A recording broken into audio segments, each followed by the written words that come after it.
Hello, and welcome to New You Wow Going Places podcast. I am your host, Yvonne, and here we help celebrate epic achievements and breakthroughs in our communities and around the world. Today, we are most honored to be joined by Tamisha McQueen from Okeechobee, Florida.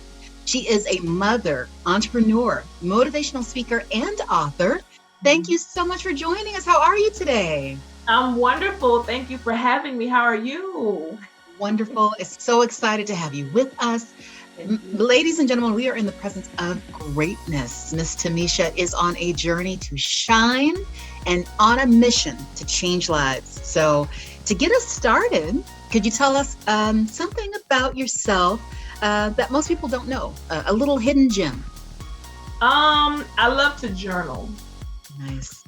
Yes. No one knows that, and I'm actually an introvert. Although I'm extroverted, it appears, but I'm an extreme introvert and I love to journal. Well, how long have you been journaling? When did you start? Since a kid. I used to journal poems and different thoughts in my head as early as the 6th grade. Wow, that's fantastic. And that likely served as a solid foundation for you going on to publish your book. Can you tell us a little bit more about that? Yes, it's called Anointed to Suffer. It is on Amazon. I shared about my journey, my brokenness, childhood issues and traumas that kept me bound, that kept me from being my best self. And I talk about what I went through, the different relationships in the book that helped foster some of the trauma, and my journey of how I got out of it. And it's definitely a journey of spirituality, spiritual walk. It's actually a workbook as well. Okay. As you're reading each chapter, you can go through and you can highlight the areas of your life that you may be able to relate to mine, and just jot down some key things that would help someone else come over or overcome what they've gone through.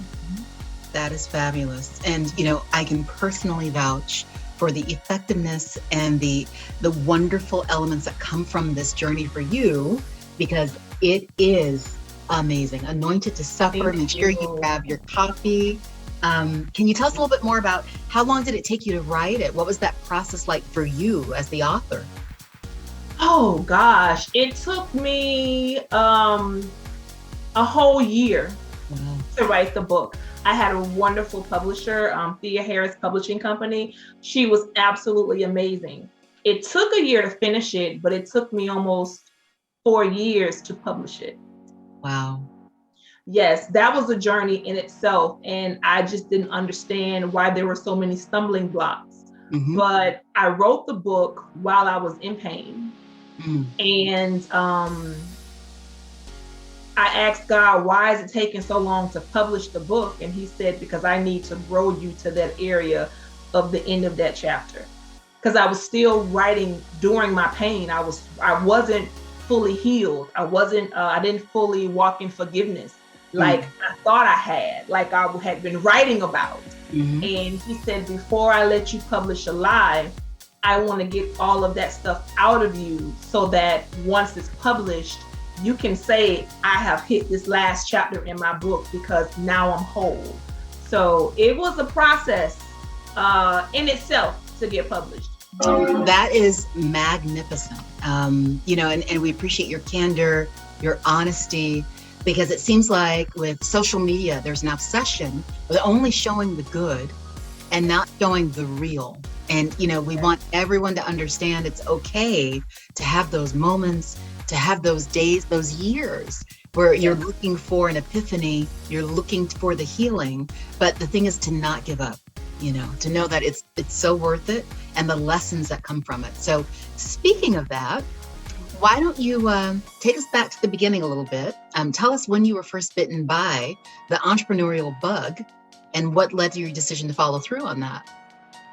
I've always wanted to be an entrepreneur. I just felt like from the time I was born, like Jeremiah 29:11, I know the plans that I have for you.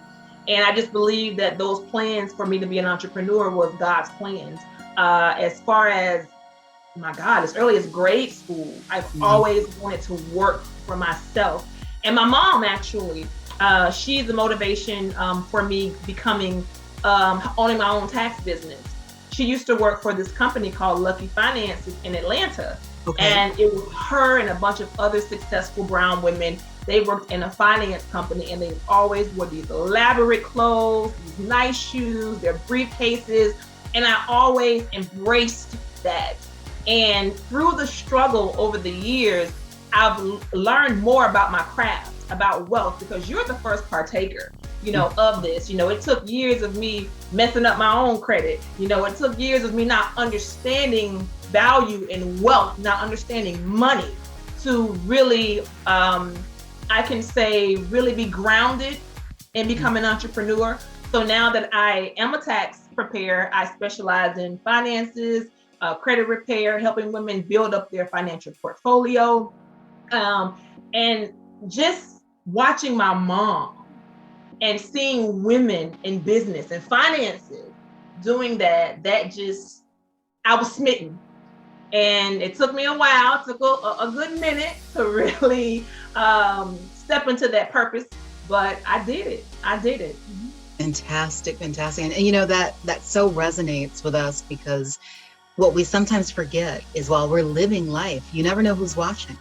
So in this instance, your mom set a stellar example for you. And now you're in a position to be that example for others, for your family, for acquaintances, colleagues. You don't know whose life you're inspiring. So that's why you just want to keep pushing. That's so beautiful. Yeah. Now, why don't we dig a little bit more into that, your professional journey specifically? What have been any speed bumps or roadblocks that you've had to overcome on your road to success? Whew. Not believing in myself. Fear. I spent a lot of time being afraid, because my life has been a journey. It seemed like every time I turned around, a door was shutting. Every time I turned around, there was an obstacle. So fear paralyzed me in a lot of ways.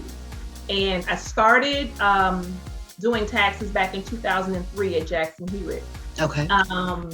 And I'm sorry, H&R Block. Oh. And when I started, back then I knew that I had the dream and the passion to be my own tax preparer and to own my own business, but that fear. And I would connect myself with different people to start a business, and it failed. And God says, I'm giving you gifts, but you keep trying to bring people along with you. So when I stopped finally being afraid and stopped procrastinating, I did what it took to get it done.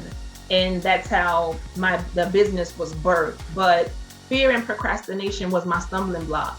And I dealt with fear for a very, very long time. And I overcame it in that particular area of my life. Fantastic. And it's quite interesting that you say these inner demons, these enemies, were the ones that stood out most to you right away, because limiting beliefs will stop us in our tracks and keep us from attaining the bigger picture.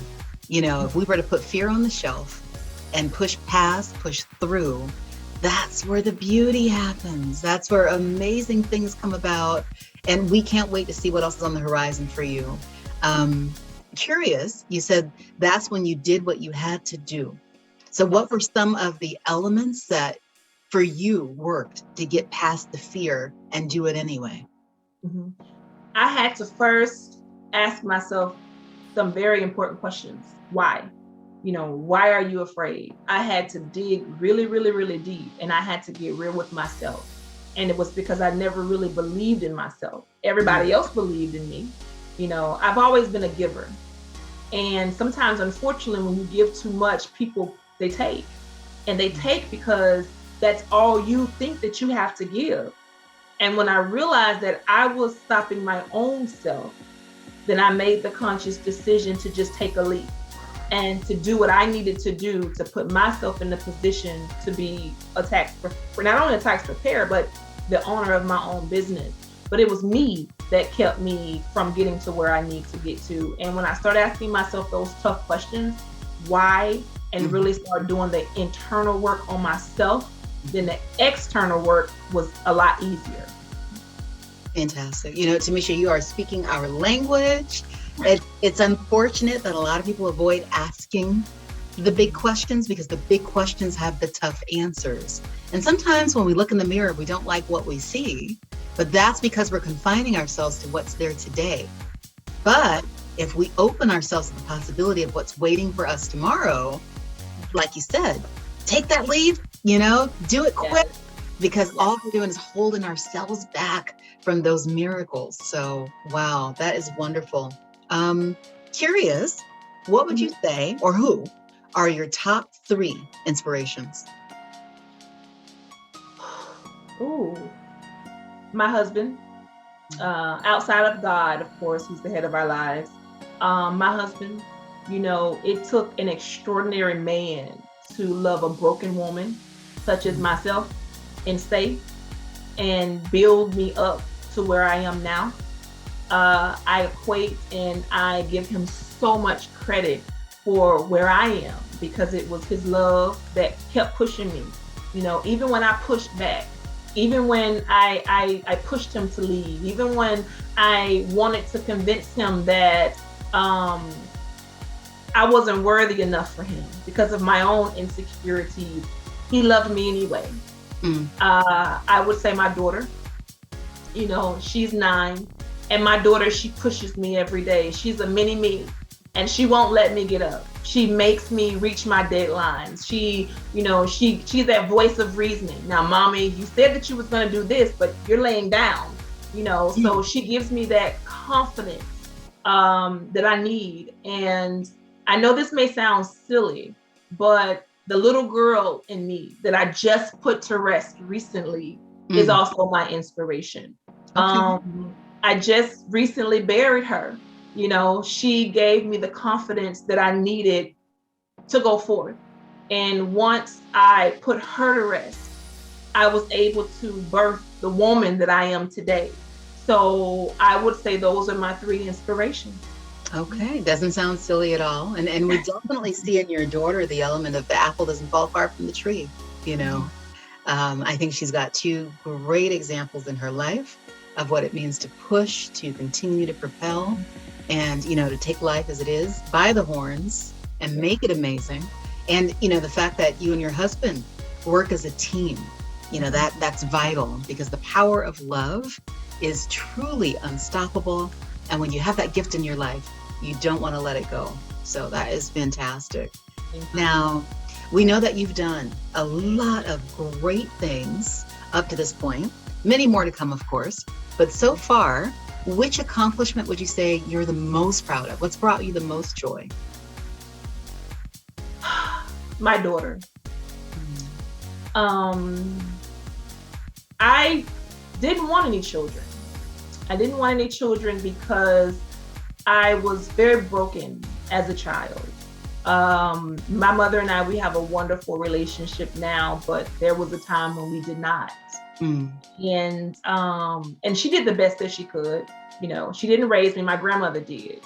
And not having that mother figure on a continual basis, I wasn't sure if I was able to love my daughter the way that I should love her because I didn't have that as a child. And having her and having that relationship with her and growing with her and God showing me areas of my life that I can mature with her and develop with her.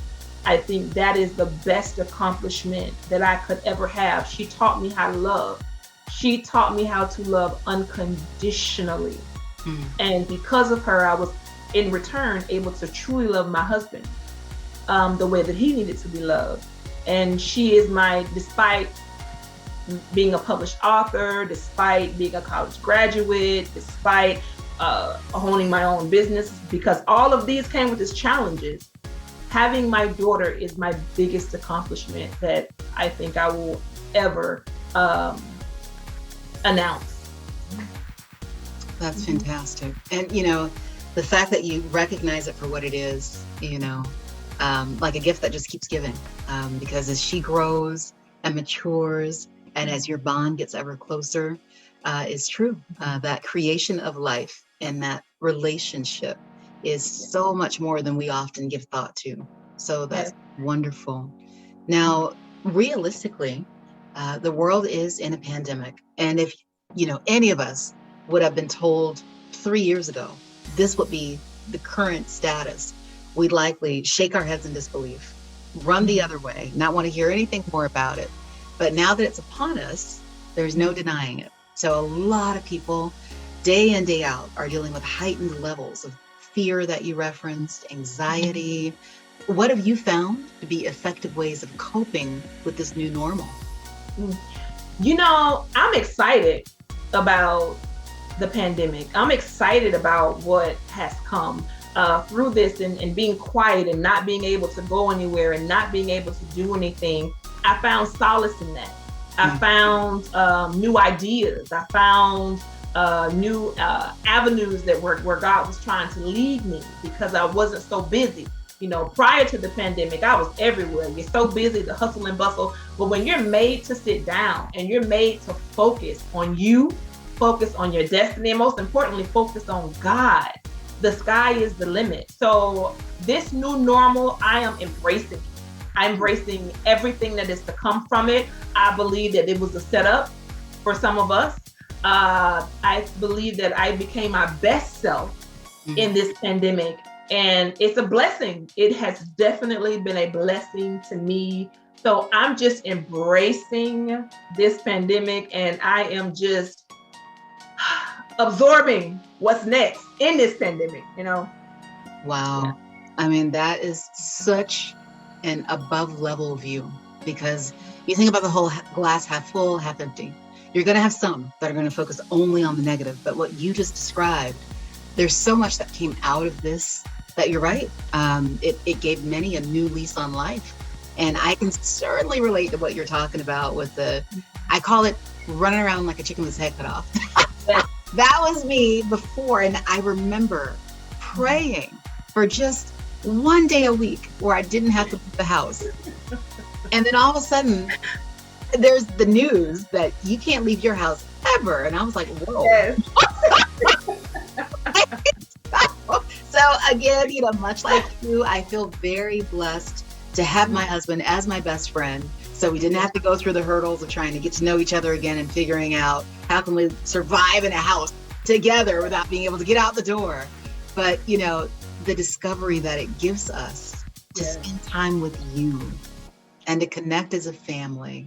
And as you said, reconnect with God. There's so many layers to it that sometimes we get lost in the I can't have X anymore, but we forget about the Y that we've got now. So very, very nice.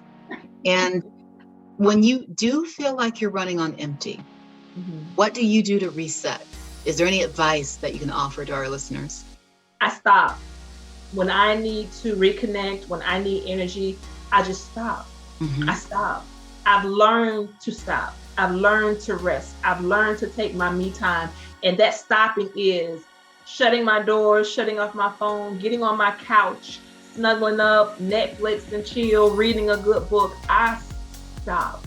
Because I've learned that the older that I'm getting, I'd rather be effective than busy. Because busy does not mean productive. So I stop. I give myself and my body a chance to relax because I deserve it. So I just stop. Just stop doing what you're doing and breathe. Because tomorrow's going to take care of itself. Love it. Yeah. It sounds like you've given everyone the antidote to burnout and overwhelm. And been there. Breath levels that are like through the roof. It's like, hit the pause button, Yes.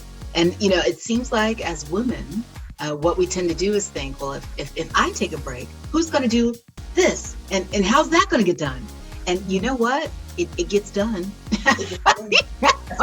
It's still there the next day. It's okay. But what you described about coming back to you, the balance, it's so worth it to do that. Because when you wake up refreshed, then you can get more done than when you were so burnt out with scrambled egg brain and just trying to wonder, what are you going to do? Now you're in control because you let go. So very, very nice. Yes. What are you working on? What new project of yours should we be on the watch for? Actually, I'm doing a conference, Women Who Lead. That is January 8th, 5 to 9. And I'm blessed to have you as one of my panelists and speakers. Can't wait. So excited. I'm working on that, and I'm just perfecting my craft. For a long time, I've kind of neglected things that I needed to do, again, because of fear. So I'm just taking this time to regroup, and God told Moses, what do you have in your hand? Moses had a staff, he had a rod. And I'm just taking the best of what I need to do for what I already have on my plate going into 2022. I'm not touching anything else outside of what God has already given me. And that's the conference, of course, and that's my business and promoting my book. Wonderful, wonderful. And, I love that you're not waiting until the very last day of the year to wonder what you're doing for 22, because unfortunately, a lot of people take that burden into a new year and they think, okay, now it's time for resolutions. When it's like, no, now is the time to set it up, because when you can step into that year already accomplished and powerful and with a plan, well, it just changes the way you look at everything that follows. So kudos to you. Very, very phenomenal. And, also wondering, what is your opinion? Do you choose your calling, or does your calling choose you, and why? I believe that your calling chooses you. I think along the way and through the journey, we are being equipped for that call. A lot of times we don't even know what we're being called to. We just know that there's something that we're supposed to do. And I believe that in the makeup and in the journey, we find it. So our journey, it calls us. We're already assigned the calling. We just have to catch up to it. And I believe once we've caught up to it, and once the shaking and the making and however long it takes, the years of becoming who God has already created us to be, then we meet that calling. But it always calls us. So we're called to it. And in the process, we call it when we get to a place where we need to be of manifestation. Love that. Because I think all of us have that tendency to say, well, if I only knew then what I know now. But then if you knew it, you wouldn't have the same experience backing you. You wouldn't have all those layers that go with physical knowledge. What about the emotion behind it, the experience, the recall, the connect, the people that were part of that journey? That very beautiful description that you said there. And, I want to circle back to something you mentioned too about the fear showing up again. Yes. We always try to emphasize fear doesn't leave. It plays hide and seek with us. That's what it'll do. It'll take a break, but it's going to come back. And so the fact that you said you're doing that inner work to be ready for it when it shows again, that's the key. No, don't run, but also don't think that you can ever have a moment of fearlessness. It's doing it despite fear.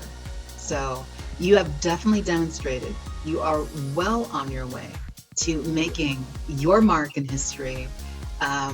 If our listeners want to get in touch with you, what's the best way for them to do so? They can email me at Tamisha Builds at hotmail.com. They can find me at Tamisha McQueen on Facebook. She Builds on Instagram. Also on Amazon. They can find me on Amazon. Anointed to Suffer.